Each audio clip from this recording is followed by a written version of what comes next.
a little bit of a lag, so I'm just making sure it shows up in the live stream.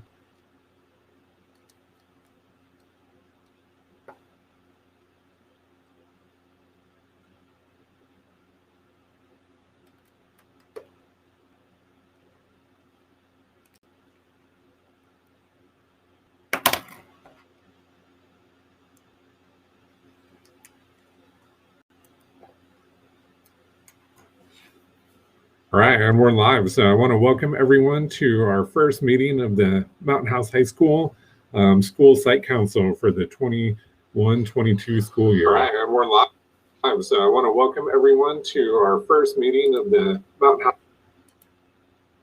All right. So I want to welcome everyone to the first meeting of the school year. We're going to go through a presentation, introduce ourselves. Then at the end, we're going to have an opportunity for some questions and answers. So I want to thank everyone for joining us tonight on YouTube Live.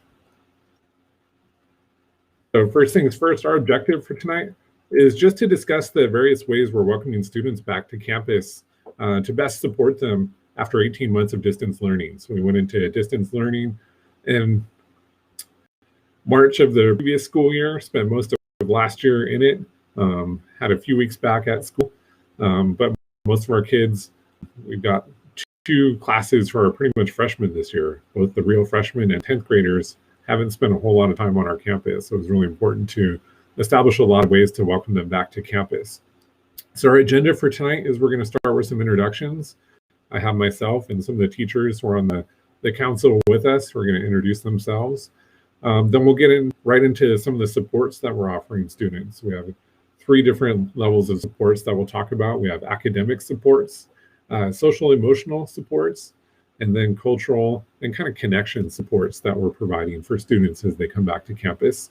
Then we'll open it up for some questions and answers. So any questions you have about any of these programs and initiatives that we're talking about, any general questions about the high school overall, or any suggestions or feedback that you have, this is a good opportunity to let us in on that as well. So we'll start off with some introductions. And just to remind you, the purpose of the Site Council is we're providing an opportunity to learn more about what we're doing and give a chance for people to provide some input into the key initiatives that we're working on. So my name is Brian Shum. I'm the Associate Principal of Mountain House High School. And I've got several teachers who are on our council with me this evening. I'm very happy to have them with us, and I'll let them introduce themselves as well. Mary, you want to go first? Yeah, I will go first. Do you want us to share what we're doing to support students during this time too? Yeah, please. So I'm going to ask each of the teachers to introduce themselves, talk about the position they're in, and then I ask them just to share their perspective from the classroom so far this year. What are some things that they're doing at the classroom level to welcome students back? So Mary, it's all yours. Awesome. So I'm Mary Lindsay. I teach English at the high school. I'm currently teaching Honors English 10 and AP English Literature.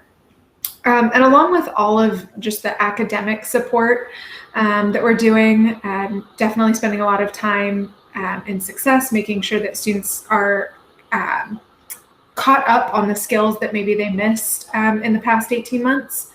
But along with that, one of the things that I've been doing to help support students in the social emotional realm is I am a classic introvert and an avid reader. And as exciting as it is to all be back in person and getting to see everybody's faces and actually interact, there are a lot of our students who are really overwhelmed by being around people all day, every day. So some of the success sessions I've been holding have been silent reading periods where kids can come in and independently read a book in a quiet, calm environment, maybe have some escapism to get out of whatever is stressful, whether it's school or something else going on.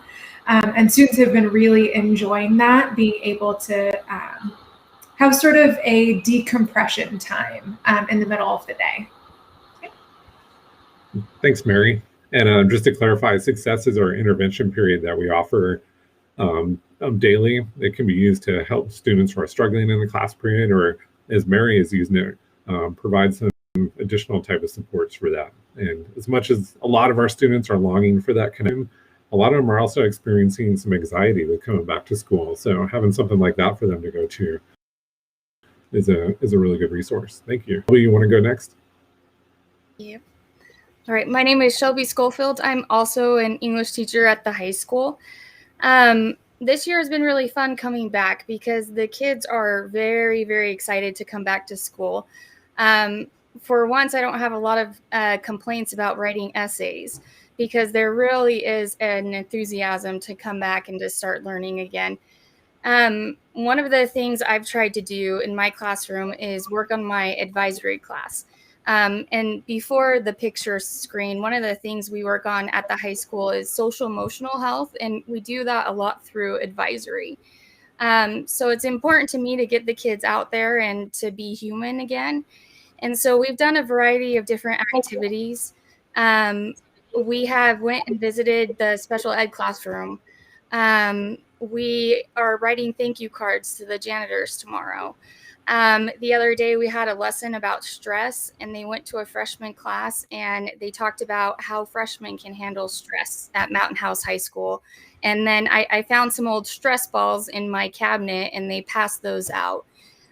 So trying to get the kids outside of their comfort zones, getting them to interact with people on campus, I think is really important for this school year, especially as we're all trying to transition back to being normal again and what exactly that means. And thanks, Shelby. I think the transition strategies that you're using to get back to normal again, or some sense of that, are really important as we ease people back into those routines. Thanks. Lauren?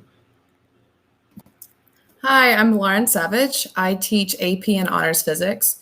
And one of the things I really strive every year, but especially this year, with everything that's been going on in our community and our nation, with welcoming students back to school, is I have a really high priority on the first day of school of not only learning all my students' names, but making sure I pronounce their names correctly in the way that they say that it should be pronounced. So anytime I ever have a question like, oh, like, am I pronouncing your name correctly? Like, I will just ask the kid and make sure and confirm that I'm doing that, and not giving them some sort of nickname that makes it easier for me. I tell my kids, like, I line them up outside the door the first few days of class and said, your entrance ticket into class today is that I say your name correctly, because I want to make sure I'm honoring and respecting each student each and every day with that simple thing.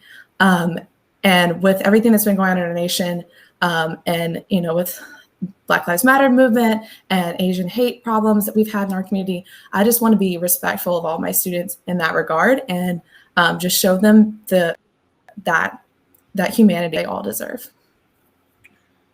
Thanks, Lauren. I appreciate that as well. I think the humanity aspect and that connection was something that a lot of people were feeling that, lost for over the past 18 months in distance learning. So I think it's really important to welcome students back in that type of environment. So again, I want to thank the teachers who are joining us on the committee. They provide a valuable perspective from what's actually happening in the classroom. So my job is to kind of go through what we're doing from the school level. And as we're going through the presentation, I'm going to share some slides with you, some different things that we're doing. You can be thinking about some questions. You can be thinking about feedback that you want to provide us, and there'll be an opportunity at the end for us to address some of those things.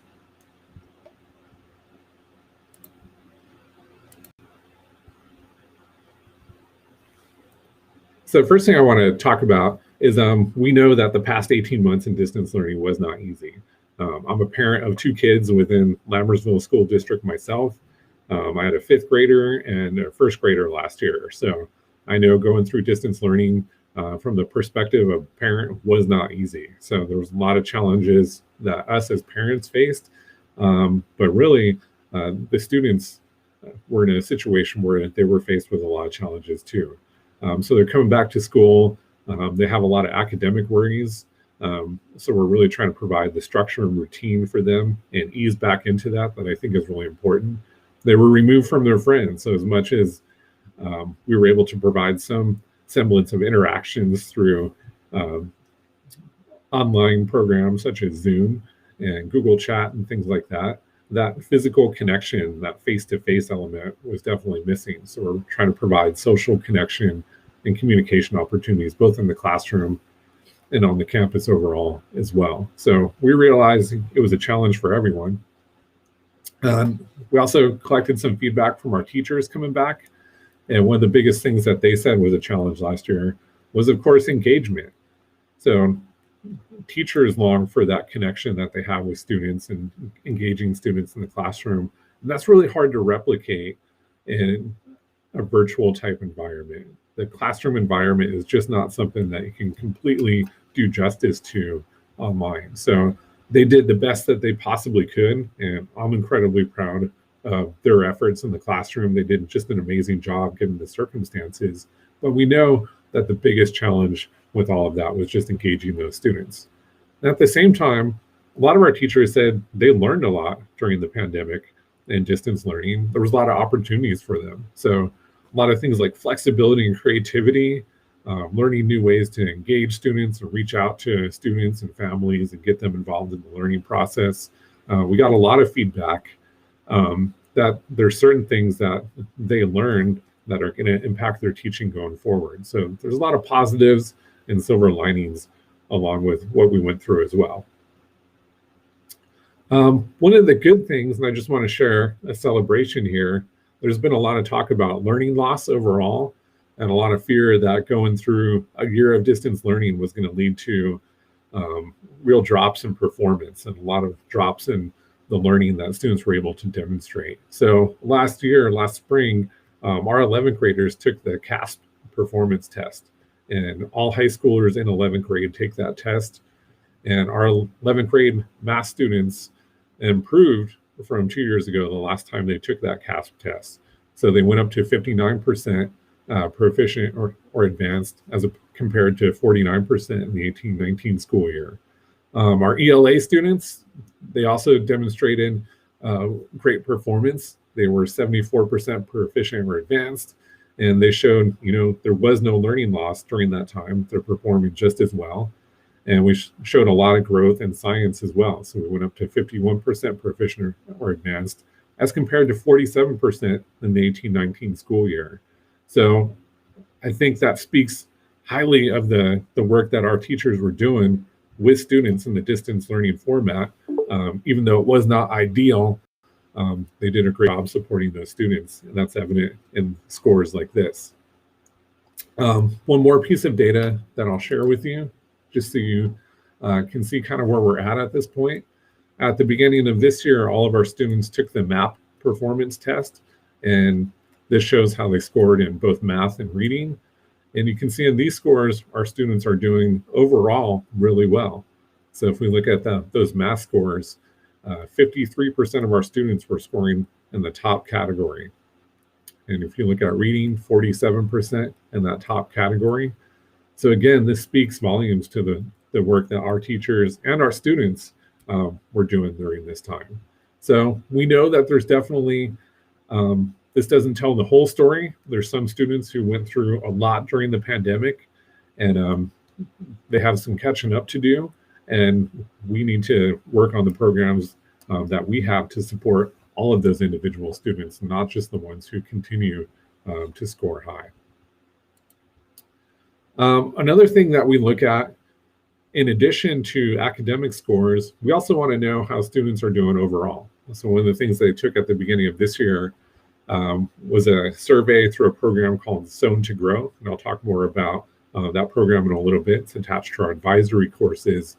And we wanted to get some sense on how students were doing from a social, emotional perspective. And they took a survey to really show how they were doing in 6 different areas: self-awareness, self-regulation, self-efficacy, social awareness, perseverance, and sense of belonging. And all of those things are important with feeling connectedness to the school. And we know they're all important for feeling successful and actually being successful in the classroom. So we want to get a feel for where our students were as far as this goes.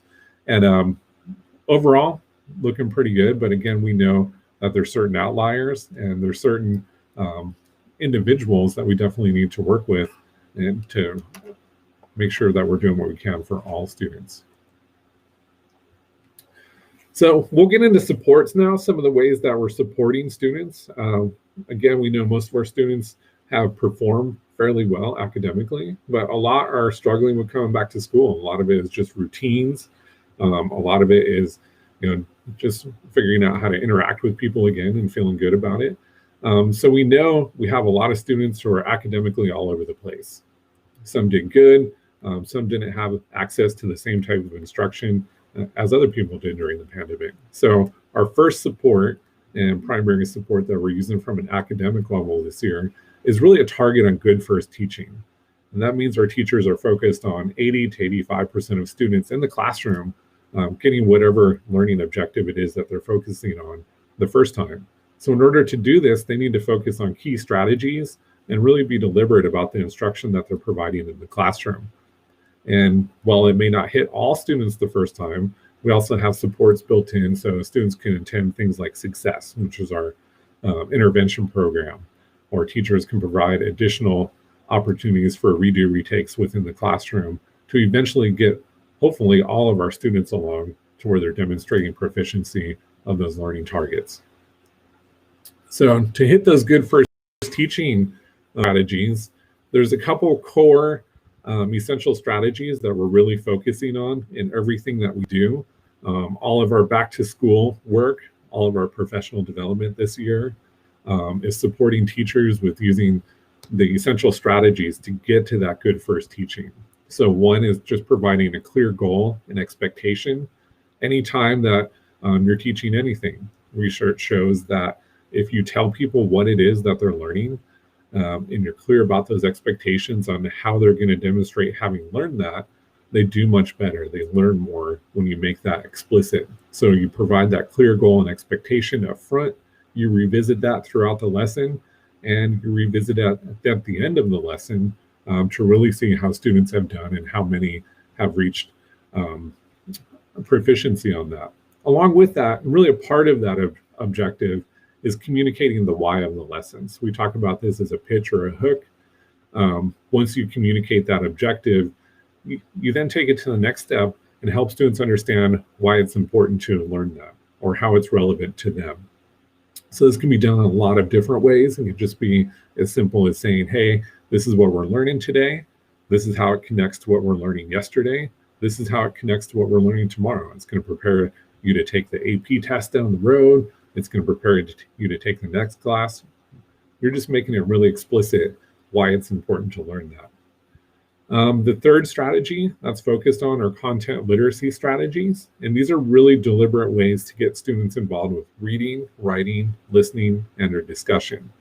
So we know if we just give students something to read, a lot of times they don't get as much out of it as if we really break it down for them and provide structures such as previewing it and say, this is what we're going to be learning about. These are some of the key words that you should be looking out for. These are some of the questions you should be thinking about as you're going through that text. So really breaking it down, giving students something to look for in what we call scaffolding, or giving supports to approach things like reading, and also giving them opportunities to discuss things. Students learn as much, if not more, from each other as they do from the teachers who are providing that instruction. So teachers, a big part of their job is just facilitating those discussions in the classroom so that they can learn from each other as well. And then we do checks for understanding, or a CFU.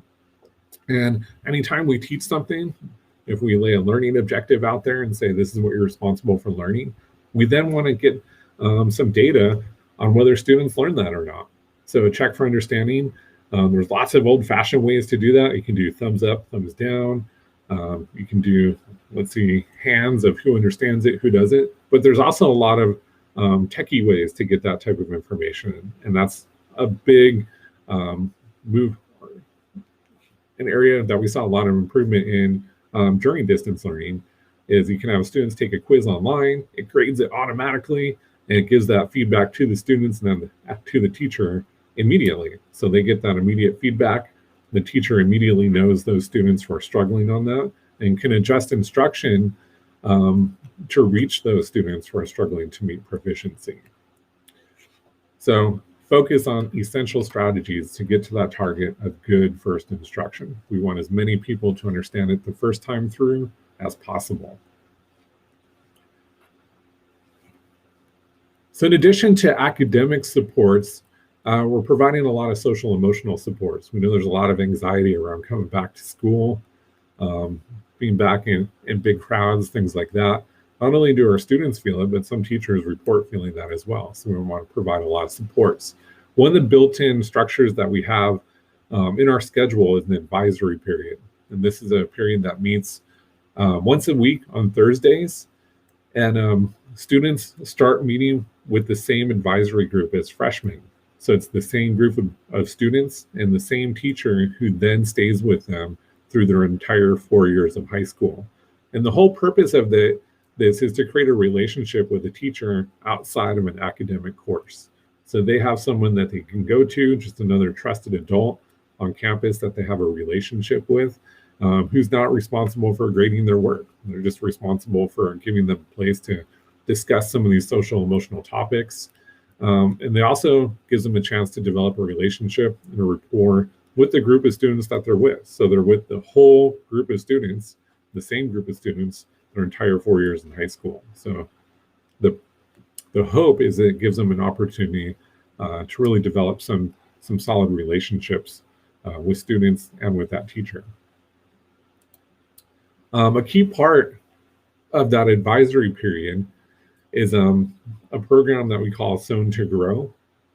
And the way it works is their advisory teacher has them within the Sewn to Grow program. And they take surveys or do check-ins periodically in their advisory period. And it just asks them to reflect on some of the goals that they've established as they're working towards some of the healthy social emotional things that they're working on. And the teacher can see where they're at. The teacher can respond to them through the platform. And it's just a way of providing another link to those students to connect with them on a way that's not academic, so that the teachers can provide support. And if they notice that certain things are coming up, if there's concerns, they can then refer them onto another level to see a counselor if they need to. But again, the whole purpose is just to provide those additional supports to them. And there's also content that students work through in Sewn to Grow. So during the advisory period, some of the things that students go through are what we call circle discussions. The teacher will get the class together around a certain topic, and students will just share some of the things going on with their week or with what's going on in school. So it's just a way to develop those relationships. Another support that we have here at school is we're very lucky to have a very solid counseling team. So we have several counselors who work on the main office, and they're reaching out to students quite a bit, fairly routinely. A lot of it happens through the advisory period.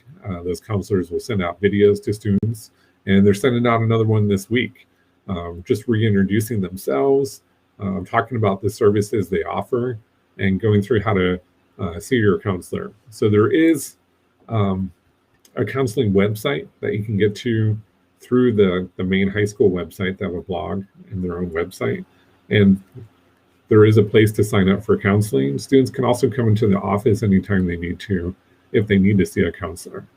So counselors this year are seeing a big increase in the number of students they're seeing. They're telling me that they're seeing about 4 to 5 times the normal number of students that they would see in a regular school year, or what we remember as a regular school year from several years ago. So there's definitely a need for those counseling services. The team is working hard, and they're always there for students if they do need to see them. But just another important layer of that social emotional support as students come back to school. And of course, one of the big ones, and one of the ones that students are really interested in across the board, are the cultural and connection resources that are provided. So just a few weeks ago, we had a club fair on campus. We have dozens of clubs to get involved with, everything from a robotics club to a gardening club. I think there's a sewing club on campus. So just tons of ways to get involved with those clubs. So they advertised how to get involved with those different things. We have athletics going on, lots of different extracurriculars. This year, for the first time, we're hosting an esports program where students compete in video gaming against each other. There's a competitive robotics program where students build robots to do different things. So just lots of different ways to get involved. And I think one of the key ways to make sure that you're successful in high school is finding a peer group that you get along with around a common interest. And so I would encourage all of our students to take advantage of the opportunities to get involved in some of those clubs and those cultural connections. So again, lots of different layers of supports that we're providing to students. We know that the last year was not easy for students, wasn't easy for parents, and we're really trying to offer a lot of different ways for them to ease back into school life. So I do want to open it up to your questions, your thoughts, your suggestions.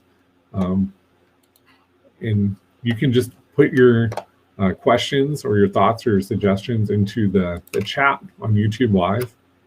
And as they come in, we can respond to those.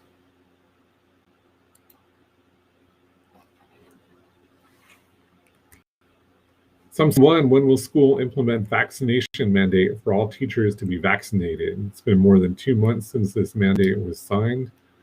It's a question about safety and specifically about vaccinations. And what I can say on that is we're following all the Department of Health, all the California Department of Education guidelines as far as vaccination goes. So I can assure you that anything that's being passed down, we're following to a T to make sure that our students and our teachers, our entire staff is safe as far as vaccination goes, and as far as making sure that people are following the rules and the regulations.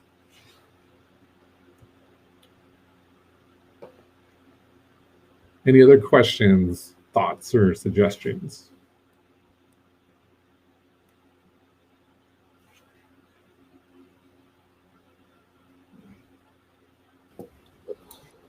Brian, a question that some people might be thinking about is if students have suggestions on ways that we could improve school culture, where would students be able to bring those ideas? So specifically for school culture and support, things like that. We do have a leadership program, and those students are very open to those types of ideas. So I think a really good avenue for that, if they do have those types of suggestions, would be to go to their advisory teacher, and the advisory teacher can pass those ideas on both to the leadership program, those students who run a lot of those activities, as well as to the administration and the teachers who are involved in that too. So my big advice on that would be take it to your advisory teacher and have them run with that idea. And it's probably a discussion that they'd be happy to have in those advisory classes. That's a good question. Thanks, Mary.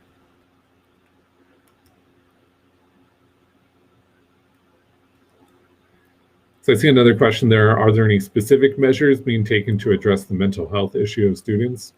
What I can say about specific measures, our counselors are always offering their support to students. We're trying to identify those students. Teachers are asked to refer students to counselors if anything of concern seems to come up in the classroom. Teachers in their advisory courses are constantly working with those students, and they're working through the Sewn to Grow content. And part of that is the reflection that students are doing regularly. So if teachers see anything that comes up that is, something that seems to be, that has to be checked in on, they can refer them to counselors, and counselors can take it from there. Brian, can I add to that one? Yeah, go ahead. This is really simple, but one of the things that I've noticed on campus is that teachers are almost always standing at the door when kids come in to greet students as they walk in the door. And teachers in general are really good at noticing how students generally come in and see when something is off.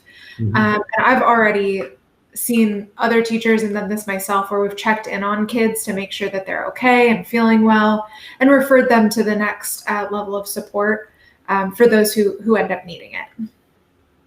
Right, that's a good point too. It's great to walk down the hallway and see so many teachers welcoming students into the classroom. I think it's a great way just to have that connection with everyone as they're coming in. I think it's an important step. I'm seeing a question about a dance club. Is it possible to bring it back? Of course. So any students who are interested in establishing a club, there's a process that they go through. It's on the website, and it's a very structured process. They have to find a faculty member who wants to be an advisor of that club. Then once they organize, once they get it organized, they can start meeting. So anyone who has an interest in a club can start one at any time. As far as contributing as a parent, you can just encourage your students who want to get that off the ground to take it to somebody that might be interested in sponsoring that club. And then you can reach out to whoever that sponsor is and see if there's ways for you to volunteer as a parent. I will say that volunteer type things are limited right now because of the continuing COVID restrictions. So it might be a little bit difficult to actually volunteer on campus, but I'm sure there's other ways that advisor can, find to have you contribute.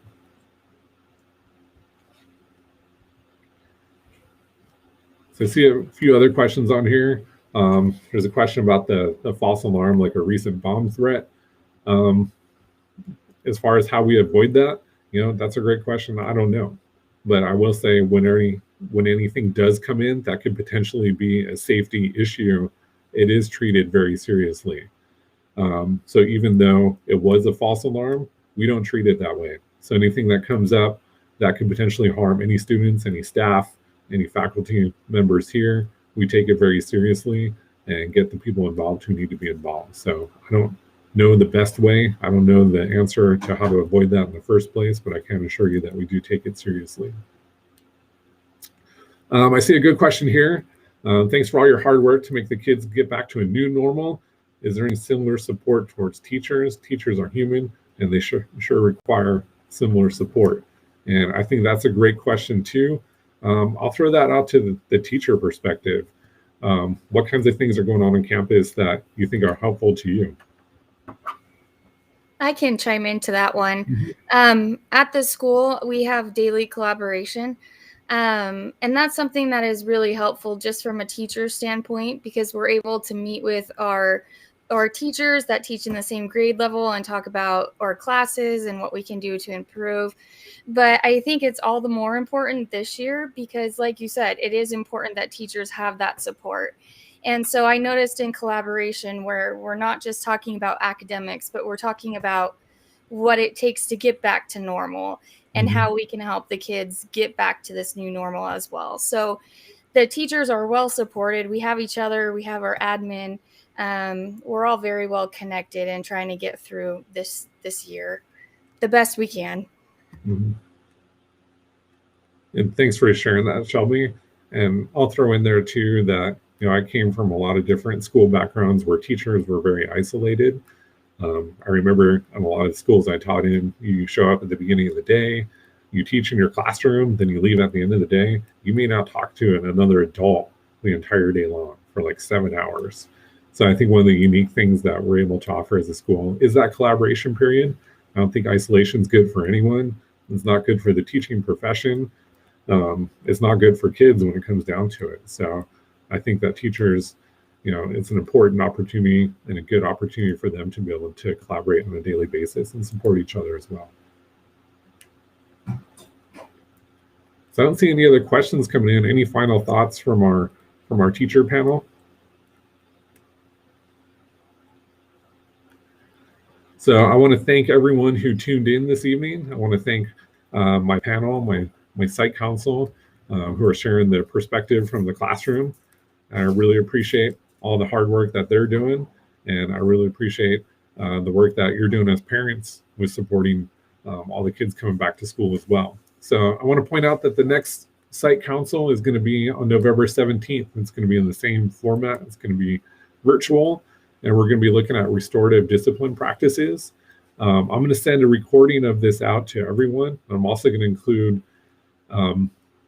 the survey that I sent out last week as well, so we can get input on other topics that may be of interest to our parent community that we can focus on going forward. So again, I want to thank you all for tuning in.